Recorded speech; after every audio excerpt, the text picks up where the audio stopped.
Bonjour, bienvenue, je suis Étienne Gandou, développeur informatique. Je reviens aujourd'hui pour parler d'un aspect important et je vais dire pas du tout négligeable par rapport au processus qu'il y a dans le développement d'une application informatique. Et il s'agit d'un aspect qui m'a été suggéré par quelqu'un qui m'a demandé est-ce qu'il serait possible de créer les conditions d'une sécurité par rapport à l'accès à l'application, ce qui est tout à fait normal. Je l'ai dit parce que jusqu'à présent, de tous les use cases que j'ai présentés, cet aspect n'a pas du tout été abordé simplement parce que nous étions plus focalisés sur l'analyse fonctionnelle de l'application elle-même.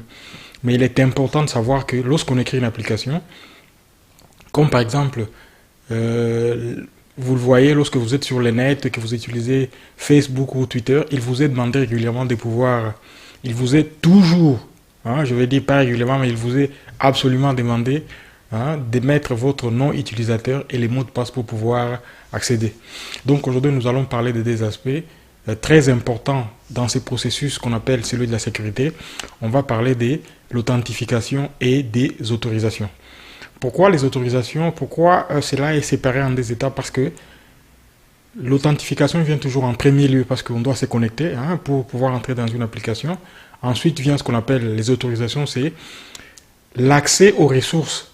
A-t-on un accès complet aux ressources ou un accès limité? C'est ce qu'on appelle, c'est cet aspect-là qu'on appelle celui des autorisations. En fait, l'authentification et l'autorisation sont utilisées pour la sécurité dans l'information. Les terminologies sont parfois interchangeables, mais sont distinctes. L'identité d'une personne est assurée par l'authentification. D'autre part, l'autorisation vérifie la liste d'accès qu'il possède dès que la personne est authentifiée, bien évidemment.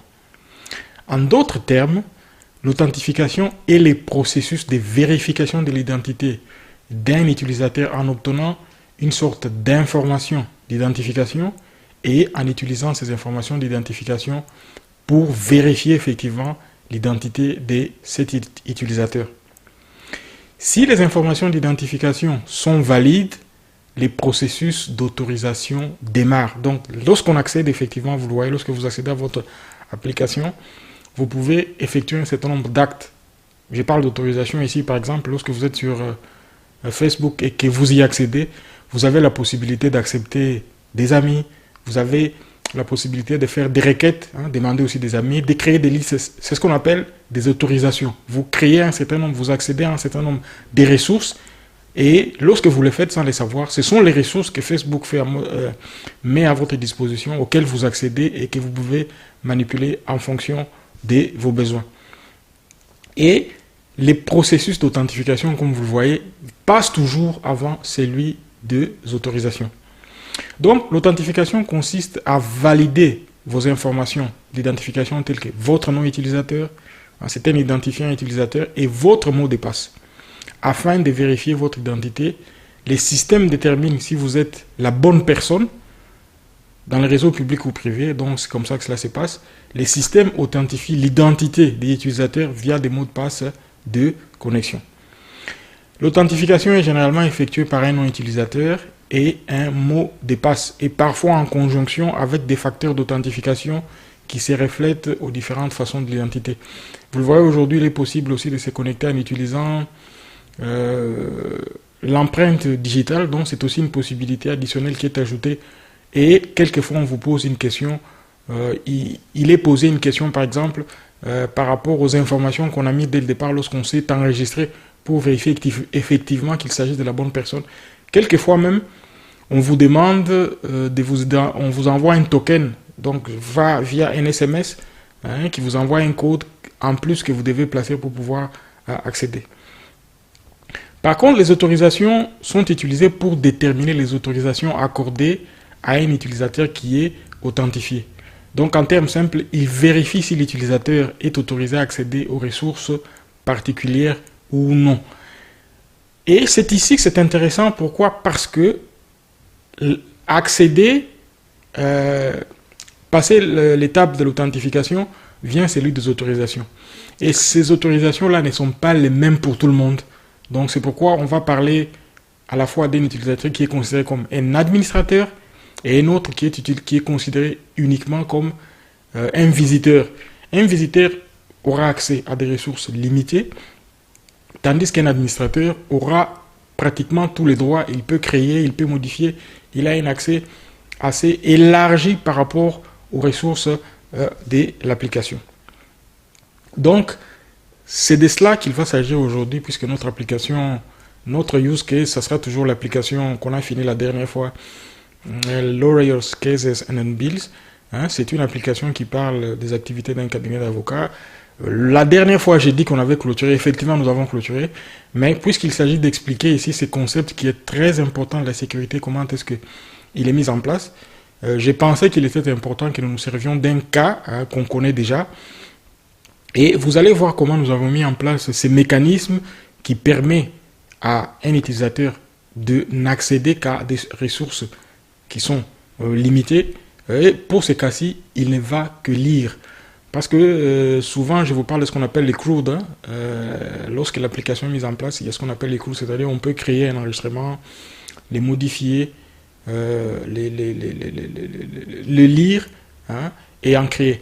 Mais ici, dans ce cas-ci, les visiteurs ne pourront que lire, tandis que l'administrateur aura droit hein, à tous ces aspects, donc il peut créer, modifier et supprimer. Voilà la grande différence ici. Et vous allez voir qu'en fonction de la manière dont on se connecte, selon que l'on soit visiteur ou administrateur, on n'a pas les mêmes droits, c'est-à-dire on n'a pas les mêmes accès, les mêmes niveaux d'accès aux ressources, comme nous allons les démontrer ici. C'est un aspect très important, hein. J'ai voulu le faire pour démontrer par rapport à ce qui avait été demandé par quelqu'un qui m'a demandé s'il était possible de le faire. Oui, c'est possible de le faire. Et nous allons les démontrer au travers de cette application comment est-ce qu'on peut allouer les ressources aux utilisateurs en fonction de leur statut, qu'ils soient visiteurs ou bien administrateurs.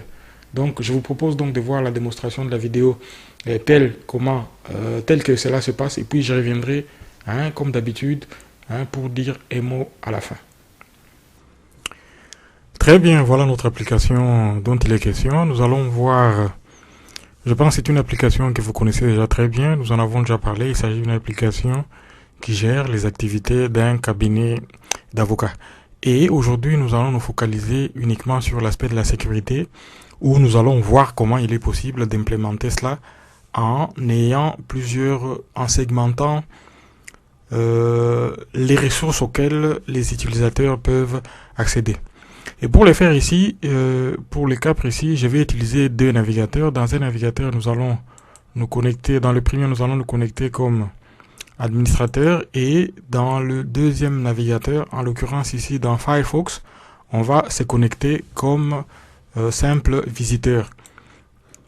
Voilà, on va démarrer, et comme je l'ai dit, vous voyez, lorsqu'on veut accéder aux options de l'application, nous sommes redirigés. Voilà, nous sommes redirigés vers la page qui nous oblige à nous connecter pour pouvoir accéder aux ressources de l'application. Pour le cas précis, nous sommes ici dans Edge, et je vais me connecter ici en tant qu'administrateur.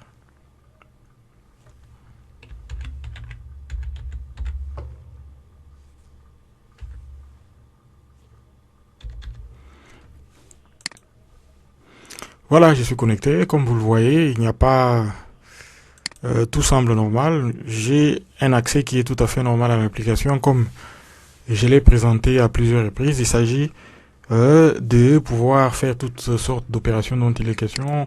On peut ajouter un nouvel avocat. On peut aller dans les affaires. On peut en créer. On peut en supprimer. Et on peut les modifier. Maintenant, intéressant ici, on va aller dans le deuxième navigateur. On va également vouloir accéder, et il nous demande aussi de nous connecter, mais on va le faire dans ce cas-ci comme visiteur. Et comme vous le voyez, à la différence, voilà, on va supprimer ceci. Vous le voyez, à la différence, nous avons des navigateurs, mais nous avons, voilà, je vais aller sur la page des avocats. Vous le voyez, nous avons deux pages, mais qui nous présentent une interface qui est tout à fait différente.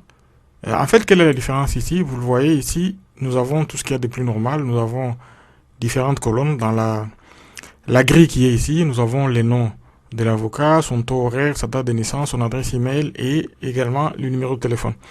Et nous avons ici, dans la dernière colonne, la possibilité de pouvoir effectuer ce que j'appelle les CRUD, c'est-à-dire on peut créer un enregistrement, on peut les lire, les modifier et éventuellement les supprimer. Nous avons toutes les fonctionnalités complètes d'une application qui est ouverte.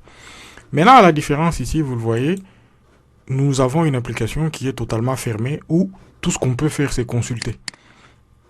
Voilà, on peut consulter, on peut faire un certain nombre d'opérations, mais on ne peut pas en créer et on ne peut pas les modifier. Et une chose importante ici, vous allez voir, ici, je suis connecté dans Edge, je suis connecté comme administrateur, vous le voyez. Je suis connecté comme administrateur et cela me donne la possibilité de faire toutes les opérations que je voudrais puisque j'ai les credentials les plus élevés. Donc, j'ai un accès total à l'application et je peux faire tout ce dont j'ai besoin, je peux le faire et cela ne pose aucun problème. Simplement parce que j'ai les rôles, donc j'ai les statuts d'administrateur. Et à la différence, dans l'autre application, vous le voyez, je suis simplement un visiteur et tout ce que je peux faire, c'est et consulter, lire ce qu'il y a dans l'application, mais je ne peux pas faire plus. Et une chose intéressante ici, c'est la possibilité. Nous avons implémenté ce qu'on appelle, ce sont les API de Windows qui nous permettent d'arriver à cela. Et j'ai placé au bas de la page ce qu'on appelle les claims. Les claims me permettent d'avoir une idée de l'identité de la personne qui est connectée à l'application et les droits auxquels il a, c'est-à-dire les niveaux d'accès qu'il a par rapport à l'application. Vous le voyez ici pour le cas précis, il me donne cette identité unique que j'ai par rapport en tant qu'utilisateur de l'application et les noms utilisateurs que j'ai pour pouvoir entrer dans l'application. Pour les cas précis, j'utilise l'adresse email qui a été créée, donc c'est l'adresse email de l'administrateur et voilà également mon adresse email parce que bon, j'ai fait une petite modification de l'application pour que je ne puisse me connecter qu'avec, donc à la place du nom utilisateur, on va se connecter avec l'adresse email au lieu de le faire avec les noms tels que je l'ai créé lorsque j'ai créé l'utilisateur, parce que les noms en effet il est là. Vous voyez, j'ai le prénom, il est là, c'est le prénom et les noms en lui-même, j'ai mis admin. Pourquoi? Cela me permet de les différencier, vous le voyez ici. Ici, je suis comme visiteur, donc, et vous le voyez dans mon adresse email, les noms utilisateurs que j'utilise ici pour me connecter, c'est les noms utilisateurs avec cet attribut des visiteurs qui permet de faire clairement la différence que je ne suis qu'un visiteur et mes droits par rapport à l'utilisation de l'application sont bien entendu limités comme on les voit ici. Donc, je ne peux que lire et ne pas pouvoir modifier l'application. Et au-dessus ici, on le voit, donc je suis connecté en tant que Étienne, voilà, visiteur, mail, et ceci me permet de bien séparer, c'est-à-dire segmenter l'application au niveau des droits des utilisateurs pour qu'ils ne peuvent avoir un accès complet que ceux qui ont un statut d'administrateur. Donc c'est une manière pour moi de me protéger et de pouvoir... Et je vais les démontrer par rapport à... Parce que tout ceci vient de notre base de données et on va voir d'où viennent ces utilisateurs et comment est-ce que les droits, c'est-à-dire les niveaux qu'ils ont de pouvoir accéder à l'application, tout ceci est réparti. On va les voir. Donc j'ai démarré SQL Server. On va aller dans notre base de données. Et une chose importante ici, c'est, vous le voyez par rapport aux tables, j'ai les tables normales qui concernent l'application, j'ai la table qui concerne les cas que les avocats traitent, j'ai la table qui gère les interactions entre les affaires et les avocats, j'ai la table qui gère les event calendar que j'avais proposé l'autre fois pour voir les rendez-vous, qui gère les rendez-vous des avocats, et finalement nous avons la table qui concerne les avocats.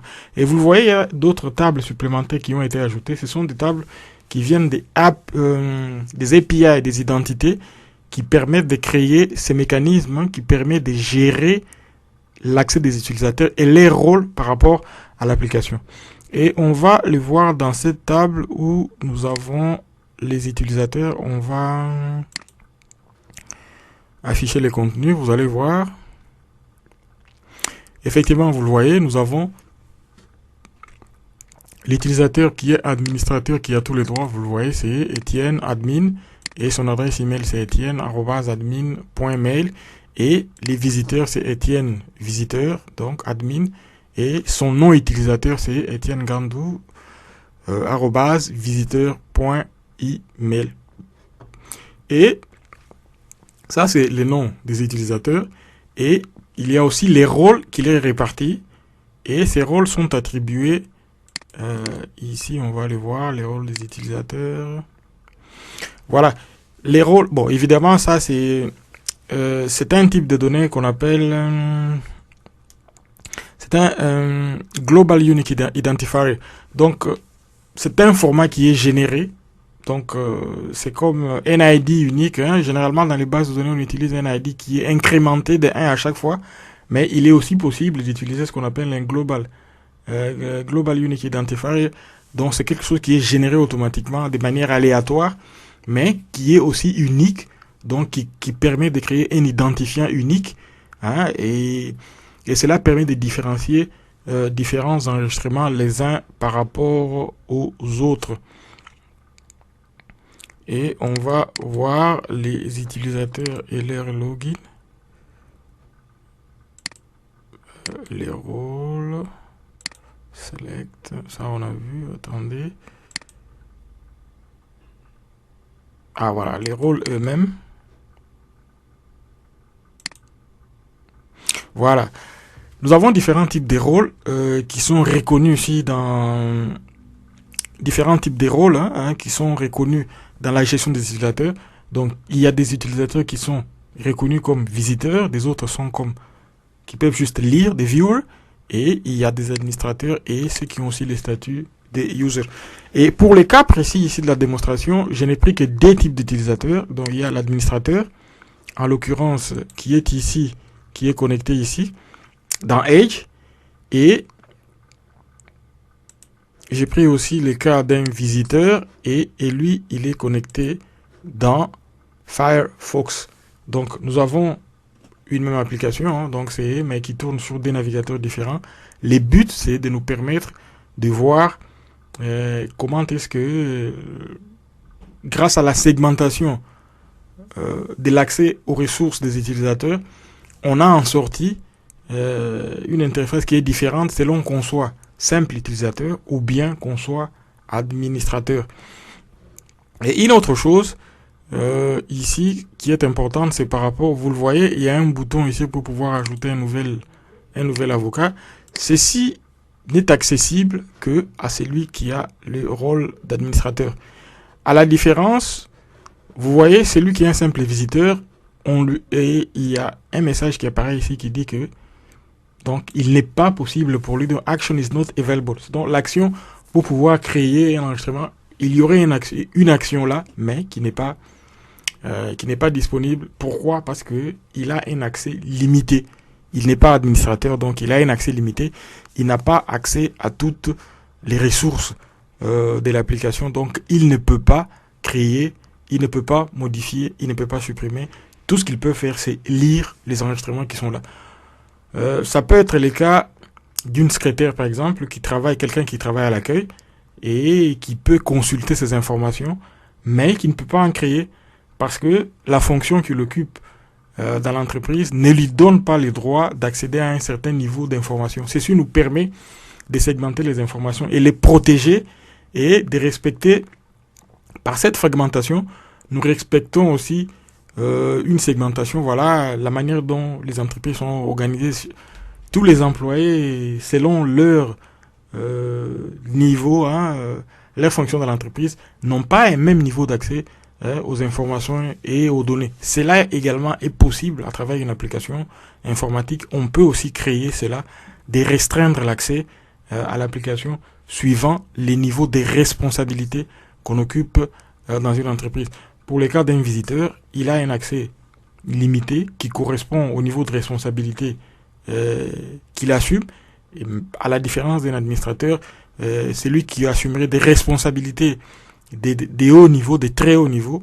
Donc lui, il a un accès complet, comme on le voit ici. Hein, il peut créer, donc il continue à utiliser l'application de manière normale.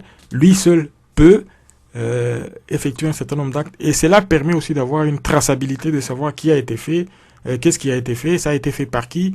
Et voilà un peu comment tout ceci fonctionne et permet de faire cette nette différence entre différents utilisateurs d'une même application, mais qui ont des niveaux de responsabilité différents. Maintenant, nous allons voir concrètement comment cela a été implémenté. Euh, bon, d'abord, l'application était déjà écrite et nous n'avons pas...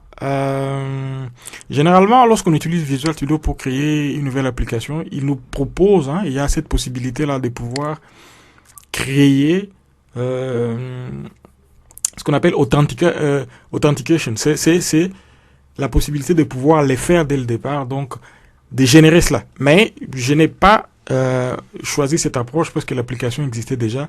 Donc nous sommes venus implémenter cela et nous l'avons fait en procédant à quelques modifications, hein, notamment on va voir ici dans... Voilà. Dans notre DB contexte, ce qui a changé, c'est que ici, à la place, au lieu que notre DB contexte hérite du DB contexte normal, en fait, il hérite maintenant des identity DB contexte. Hein, et puis, nous avons créé des classes. Hein, j'ai ajouté dans nos entités go to definition. Nous avons créé dans les entités, j'ai ajouté hein, ce qu'on appelle l'application application user. Donc c'est une classe qui reprend les noms, les informations des utilisateurs de l'application. Et cette classe elle-même, elle hérite des identity user, hein, qui est, vous le voyez, c'est une classe système, donc qui permet de pouvoir intégrer un certain nombre de fonctionnalités qui nous permet de mettre en place ce mécanisme, hein, de pouvoir gérer les mécanismes des utilisateurs et des permissions par rapport à dans une application. Et après avoir fait tout ceci, j'ai procédé à une migration. Donc voilà, c'est cette migration qui m'a permis de créer cette table. D'ajouter ces nouvelles tables, hein, dans l'application pour pouvoir créer ces mécanismes de gérer les utilisateurs. Vous le voyez, ça c'est quelque chose d'assez classique lorsqu'on crée une migration. Il nous crée les codes et lorsque la migration est créée, ensuite on fait update database et puis lorsque cette instruction est lancée, la base, les tables sont ajoutées et créées et ajoutées à la base des données. Voilà, bon, tout ceci c'est un peu technique, mais c'est la démarche hein, que j'ai adoptée pour pouvoir arriver à ces résultats.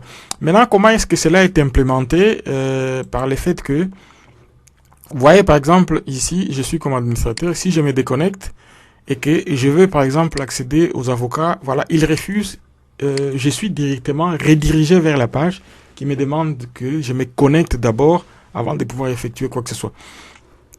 Eh bien, c'est là et géré ici, on va voir dans les contrôles. On va fermer d'abord tout ça.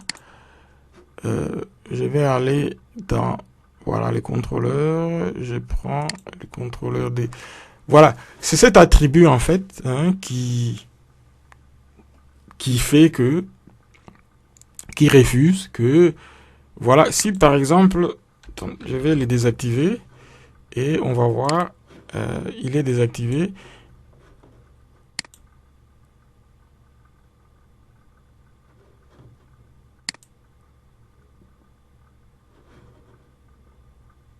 Il est désactivé. Attendez, on va relancer l'application, on va voir.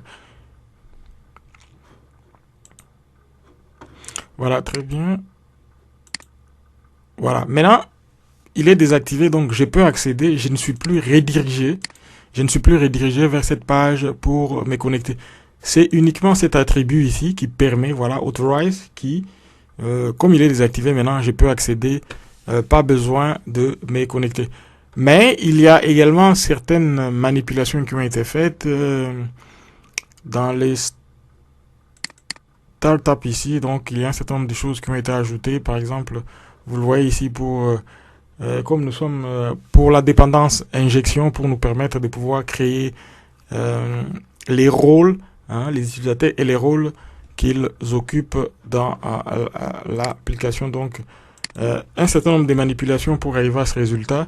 Et voilà comment tout ceci marche et nous permet d'arriver à un résultat concluant, hein, qui nous permet effectivement de pouvoir gérer nos utilisateurs en accès. Vous le voyez, j'ai réactivé, j'ai supprimé ceci et voilà, pour pouvoir accéder aux avocats ou bien aux cas, il faut d'abord procéder à...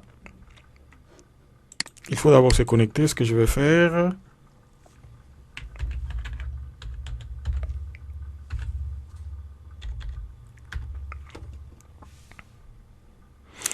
Voilà, et dès que je me connecte, voilà, et comme je suis administrateur, j'ai un accès complet à toute l'application et les claims, hein, donc c'est quelque chose que j'ai ajouté juste pour, de manière visuelle, de me permettre de confirmer que effectivement, qui est connecté et quels sont les rôles, hein, quel rôle a-t-il en tant qu'utilisateur par rapport à l'application. Il s'agit de moi, administrateur, et j'ai ce statut d'administrateur que j'ai un accès complet. Voilà, les rôles, il est là. J'ai un accès complet à l'application. Très bien, voilà un peu de quoi il s'agissait. Nous avons pu démontrer qu'il était possible de mettre en place un mécanisme qui nous permet de sécuriser notre application de manière à ce que l'accès y soit géré par rapport aux responsabilités qu'occupent les utilisateurs, en l'occurrence ici pour un cabinet d'avocats. Et je dirais, quelqu'un qui serait à l'accueil, une secrétaire, n'aura accès que comme visiteur, c'est-à-dire un accès limité aux ressources, et les responsables, lui, un senior qui travaille là-bas, lui aura un accès complet à l'application. Voilà, très bien, voilà de quoi il s'agissait. Très bien, voilà donc ce dont il s'agissait aujourd'hui. Vous l'avez bien vu qu'il était possible, grâce à ce mécanisme intelligent, de pouvoir gérer les ressources de manière efficiente, de telle sorte que, en fonction de la personne qui utilise l'application, l'accès aux ressources est bien géré de manière à ce que les données dites sensibles ne tombent pas dans les mains des personnes qui ne sont pas de confiance. Ceci est très important parce que pour chaque organisation, il y a un certain nombre, il y a un niveau de décision qui est pris. Et aussi, l'accès à l'information n'est pas les mêmes par rapport au niveau des responsabilités que les personnes assument dans une entreprise. Et cela s'est traduit également au niveau d'une application informatique telle qu'elle est gérée. Si dans un système où l'information doit être accessible au plus grand nombre de personnes possible, mais il faut bien gérer les autorisations. Donc, les autorisations sont gérées en fonction du niveau de responsabilité. La personne qui se trouverait, par exemple, au niveau du secrétariat, elle peut avoir accès à ces informations pour savoir, par rapport à l'agenda des avocats, supposons dans ce cabinet d'avocats, la secrétaire peut accéder à l'agenda, voir quels sont les rendez-vous les rendez-vous qui ont été mis en place pour ceux qui travaillent dans ce cabinet d'avocats. Mais par exemple, pour poser certains actes sensibles comme la facturation et le reste, cela peut être réservé à une personne qui assume une responsabilité un peu plus élevée. Et cela est géré bien évidemment par les autorisations que vous avez vues, les autorisations qui sont mises en place dans cette application et qui permettent de préserver une certaine cohérence, hein, pour éviter qu'il n'y ait pas une fuite de données ou bien qu'il n'y ait pas... Puisque dans une entreprise, il y a toujours des mécanismes qui sont mis en place, hein, pour éviter que l'information ne soit pas manipulée et que cela ne soit pas fait au détriment, hein, de l'intégrité, hein, des données d'une entreprise. Et l'informatique, la programmation offre également cette possibilité-là, hein, de pouvoir créer cette segmentation. Donc cette segmentation, hein, qui se reflète par rapport aux responsabilités qui sont attribuées aux intervenants dans une entreprise pour que l'accès à l'information aussi soit réparti d'une manière qui correspond aux responsabilités que chacun assume dans l'entreprise.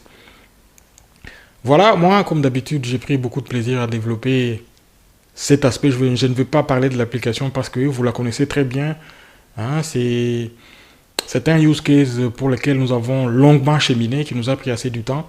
Et j'avais dit la dernière fois qu'il était clôturé, mais il était important aussi de voir que, en plaçant ces modules, nous pouvions voir les choses d'une autre perspective, hein, montrer que cette manière de gérer en fonction des responsabilités qui sont attribuées dans une entreprise, par exemple, pour les cas précis, les cas de ces cabinets d'avocats.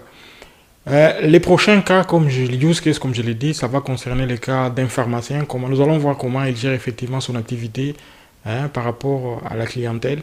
Et je suis déjà en train de travailler par rapport à l'application. Je suis déjà bien avancé et voyons voir d'ici 3 à 4 semaines. Donc, dès que cela sera fini, je reviendrai comme d'habitude pour pouvoir partager avec vous cette expérience. Comme je le dis toujours, moi, je trouve énormément beaucoup de plaisir à développer ces applications. Et j'espère que c'est la même chose aussi, hein, pour vous qui suivez. Et n'hésitez pas, si vous avez une question, si vous avez une quelconque interrogation, n'hésitez pas à me contacter. Je serai très heureux de pouvoir échanger avec vous par rapport à tout ceci.